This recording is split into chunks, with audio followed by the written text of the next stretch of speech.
Chart speed determines the rate at which new side imaging data is added to the top of your side imaging view, as well as the pace with which older side imaging data cascades toward the bottom.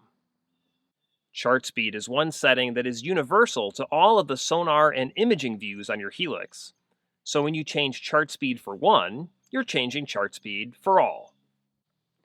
On the Side Imaging Express menu, select Chart Speed using the up and down arrow keys, and adjust chart speed on a scale of 1 to 10 using the left and right arrow keys.